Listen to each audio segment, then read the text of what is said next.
Кыңыр иш 40 жылда билинет. Жогорку Кеңештин депутаты Кубанычбек Жумалиевдин 30 жылдан бери кымырылган байлыктары четинен ачыктала баштады. УКМК ага таандык эл аралык медициналык университетке лицензия берүүдө туруктуу коррупциялык схеманы аныктады. Жумалиев өзүнүн саясий таасирин колдонуп, кысым көрсөтүү менен эл аралык медициналык университетине лицензияны мыйзамсыз алган. Мындан тышкары Жумалиевке байланыштуу адамдар тарабынан кылмыштуу кирешелерди легалдаштыруу, салык төлөөдөн баш тартуу, мыйзамсыз байуу фактылары аныкталды. Жумалиевдин 78ге жакын мыйзамсыз мүлкү, ар кандай компаниялары бар экени белгилүү болду. Алардын катарында депутатка мурда менчиктештирүү жолу менен өткөн анын жакындарына таандык Таатан, Гоин соода борборлору, билим берүү жана медициналык мекемелер, мейманканалар, кен чыккан жерлер, темир жана болот завод, телерадио компания бар. Жумалиевдин ачыкталып жаткан байлыктары ар кандай мүлк эмес, кичинекей жер тилкесине жетпей жүргөн жарандардын кыжырын кайнатты. Коомчулук депутаттын ушунча мезгилден бери элдин рызкысына кол салып, мамлекетти тоноп жүргөнүнө нааразы. Баарын жоопко тартып керек. Зачем аларды кармап? Баарын жоопко тартып керек. Коррупциялык ишти кылдыбы? Жооп бердим. Менин каалоомун сунушум ушундай. Мурун эле кармаш керек болчу. Мединститут иштеткен адам биринчиден анын ректору медициналык илими болуш керек. Мисалы үчүн медакадемиянын ректору медициналык илими, бирок провизор да эмес, фармацевт, именно лечебныйды бүткөн киши болуш керек. Ал аякта артистти коюп койду, анан кандай десиңер? Төрөттүш керек. Бирок алган бардык суммаларын төрөттүш керек да. Канча сумма алса ошол төрөтүш. 10 сом алса 10 сом төрөттүш керек. Анан сөзсүз түрдө жазасын алыш керек. Анан акча берип коелу, кутулуп кетем деген болбош керек. Ал 1995-2004 жылдар аралыгында мамлекеттик катчынын орун басары, транспорт жана байланыш министри, премьер-министр, Жалал абадтын губернатору, коммуникация министри, вице-премьер-министр болуп иштеген. 2015 жылы Бир Бол партиясынын тизмеси менен Жогорку Кеңешке депутат болгон. Мындан ары коррупциялык кылмыш жасап 2 же 15 жыл өтүп кетти деген болбойт. УКМК төрагасы Камчыбек Ташиев атайын кызмат ар бирин карап чыгарын айткан. Ким уурдаса мүлкү же акчасы менен мамлекетке кайтарылат. Уурдаган нерсесин жеп койгондор түрмөгө кетет. Чынында уурдалган акчалар көп. Анан биз адамдарды мына ушундай кылып атабыз, уурдаган чиновниктердин бардыгын алып барып эле түрмөгө отургузуп, анан аркага түрмөгө айдап берели деген оюбуз жок. Эгерде ал адам уурдаган акчасын мамлекеттик бюджеттен кайрадан кайтарса, мыйзам чегинде биз ал адамдарга баягы тергөө менен кызматташты деген статьяны колдонобуз дагы. Ошонун негизинде ал адамдарды чыгаранга мүмкүнчүлүк түзүлүп калат. Ошондуктан депутат болобу, министр болобу, башка болобу, Садыр Нуркожоевичтин дагы айткан, бизге койгон тапшырмасы ушул боюнча иштейбиз. Мен буга тийбейин, сен мага тийбей деп жашай бере турган болсок, турмушубуз өзгөрбөйт, урматтуу депутаттар. Коомду өзгөртүш үчүн чечкитим кадамдарга барайлы. Мана мен ойлоймун, биздин урматтуу бүгүнкү шайланып аткан министрлерибиз дагы ушунун баарын угуп атса керек. Кимде ким коррупцияга аралашабы, министр болобу, зам министр болобу, башка болобу, баарын пиркет эткенге биздин толук укугубуз бар жана мыйзамга жол берет. Өлкөдө жемкорлорго каршы күрөш күчөгөнү байкалууда. УКМК былтыр 10 айда 116 миллион сом казынага төксө, акыркы ноябрь-декабрь айларында эле бюджетке кайтарылган сумма 3 миллиард сомго жетти. Келтирилген зыян мамлекеттик казынага кайтарылып, жемкорлор менен аюусуз күрөш улантыла берет. 22 особняк бар экен. 22 особняк бар экен. Бул эмне деген неме? 150 квартирасы бар экен. Мойме. Элитка.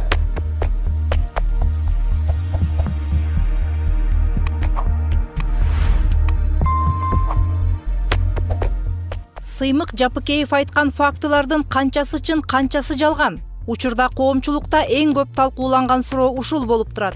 Кубанычбек Жумалиев өзү ал айткан фактылардын көбүн төгүнгө чыгарууда. Бишкекте өзүм сатып алган бир гана жалгыз батерим бар. Азыр мен улуу кызым жашап атат.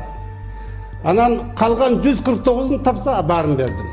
Бирок бир кезде аны менен кызматташып, бизнесинин чекесин билип калгандар Кубанычбек Жумалиевди калпайттыра койбойт. Көкчар жаңы конушунун Куланов көчөсүндөгү номер 3 дареги боюнча жайгашкан бул стар отель 2015 жылы Ричман деп аталчу. 30 номерлүү, мончо жана бассейни бар бул отельге бир кезде Аскат Осмонов подрядчик катары кызматташып, үйүнө канализация орнотуп беришкен. Анда далилдөөчү документтер да бар экенин айтууда. Кубанычбек Мырзабекович айтып атат, түз эфирден эгерде ошондой сабынам таап алсаңар же билсеңер айткыла, мен өткөрүп берем. Мен айтат элем Кубанычбек Мырзабекович, азыр мына канча деген элдер кыйналып, квартира төлөй албай, карантинде отурат, но гостиницаңыз 30 бөлмөлүү гостиницаңыз бош эле турат. Ушуну элге бир жакшылык кылып, элге мындай берип турсаңыз деген суранычта. Сиз бунан да таанып чыксаңыз, анда биз сот аркылуу деле далилдеп бере алабыз. Ушул эле Көкчар жаңы конушундагы Түлеев көчөсүндөгү 41-үй Роза Амановага катталган. Андагы 10 чакты квартираны Индус улутундагы жарандар ижарага алып жашап келишкен. Бирок учурда бош турганына күбө болдук.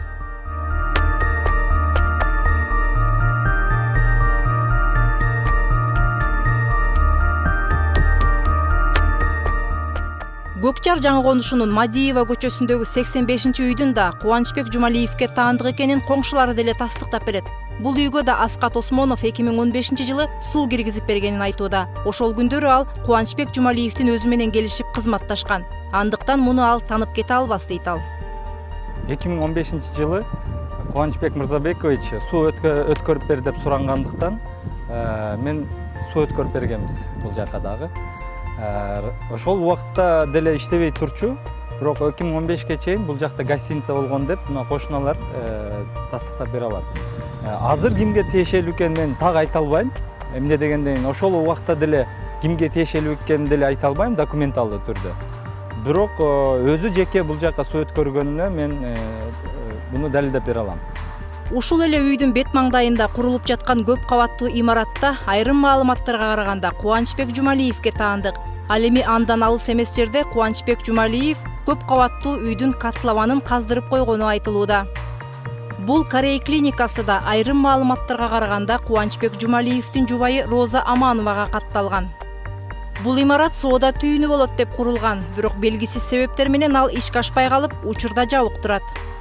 12 компания Кубанычбек Жумалиев өзү жашаган дарек боюнча катталган. Ал эми дагы 6-оосу дал ушул сиздер көрүп турган Бишкек шаарынын Анкара көчөсүндө жайгашкан Эл аралык медициналык университети жайгашкан даректе катталган айтылууда. Эсиңиздерге сала кетсек, 2018-жылы дал ушул окуу жайдын айланасында чыр чыккан. Себеби бул окуу жайга Роза Аманова ректор болуп дайындалганда коомчулуктун нааразылыгы жаралган эле. Роза Аманованын наамына катталган ар кандай тармактардагы 15 фирма бар экен. Бирок депутаттын декларациясында алар жөнүндө бир дагы маалымат жок. Ал эми негиздөөчүлөрүнүн бири Кубанычбек Жумалиев болгон 33 фирма бар. Алардын айрымдарында өзү жетекчи. Бирок булар туурасында да декларациясында көрсөтүлгөн эмес. Демек ал салык кызматынан кирешесин жашырган. Бирок өзү декларацияда бул маалыматтарды көрсөткөнүн, кызматкерлер аны жоготуп жибергенин айтууда. Кийин эмне себептен тапшырбадым десем, менин жардамчым алып келип, мына тапшырылган, колуңуз турат. Алар таппай калыптыр деп мага алып көрсөтүштү. Ошондуктан мен закон мыйзам аткаруучу киши 17-жыл, 18-жыл, 19-жылда тапшырган мен декларация. Салык кызматынын өкүлдөрү бул маалыматты тастыктаган да, жокко чыгарган да жок. Аны ачыкка чыгарууга мыйзам жол бербейт деген жүйө келтиришти. Баса Жумалиев бул фирмалардын 11-ин мамлекеттик кызматта турганда, ал эми 8-ин депутаттык креслода отуруп ачканга жетишкен. Өлкөнүн мыйзамдарына ылайык Кыргызстандын жараны мамлекеттик кызматта туруп, ишкерлик менен алектенүүсүнө тыюу салынган. Бирок ал 2015-жылы депутат болгондо бизнестерин башка бирөөлөргө өткөрүп бергенин айтып актанууда. Анын айтымында 50-гө чукул фирманын учурда 6-оосу гана иштейт экен. Кубанычбек Жумалиев өзү коррупцияга аралашпаганын айтып, Куран кармап актанууда. Эл өкүлүнүн мындай аракети коомчулуктун сынына кабылды.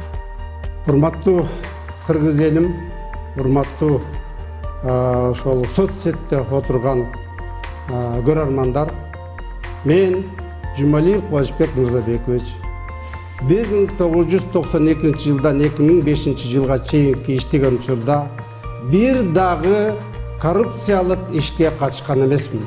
Сыймык Жапыкеев Кыргызстанда Кубанычбек Жумалиевден башка 30дай ууру бар экенин айтууда. Ушул күнгө чейин 5 адамдын аты аталган. Соңку 30 жылдан бери ушул өңдөнгөн коррупциянын айынан өлкө сазга батканы айтылып келет. Дин аалымы Чубак Ажи Жалилов паракорчулук менен күрөшүүнүн эң ишенимдүү жолун сунуштоодо. мына түрмөгө 3-4 жылга камап туруп кийин акчасын алып чыгарып бергенден көрө балким бизге жанагыдай бир колун кесүү ыкмасын киргизүүгө Кытайдыкындай уурунун колун кесип ошондо колу кесип жүргөн болсо бирөө деле салам айткандан коркот, ууру экен кой деп туруп. Же болбосо ушунчалык деңгээлде өтө көп сумма болгондо мамлекетке чыккынчылык деген статьяны кошуш керек дагы. Буларга өлүм жазасын бергенге чейин барыш керек. Анткени адамдар ошо уурдап коюп туруп, анан коркпойт экен, анан коркпой калды адамдардын баардыгы. Анан камалып кетет, 3 жылда жыргап жашап, кайра чыгат, ошол жерде телефон бекитип алат экен, дардын ичине салып, өздөрү айтып берип атышат, башкача кылат экен. Анан жыргап жүрө берет экен. Анан эмне кылыш керек болот? Ошого уурдагандан коркпой калды баардыгы. Куран карма берет экен, ушундай эле дараты барбы, жокпу? Бергенди дараты бар, алгандын дараты барбы? Онун тартибин билеби, жокпу? Эсиң ойт. Мындай жаза колдонуудан мурда ал кылмышты далилдөө керек. Бизде дал ушул далилдөө мүмкүнчүлүгү жоктугунан көп былык иштер ачылбай жазасыз калып келет. Азырынча Сыймык Жапыкеев айткан фактылар боюнча бир да орган реакция жасай элек. Ал эми Сыймык Жапыкеев билген фактыларын өз ашканасынан жарыялоону уланта берерин айтууда. Мээрим Ташыбекова, Инсан Бакиров, Талант Рысов, 7 канал, Жумалык.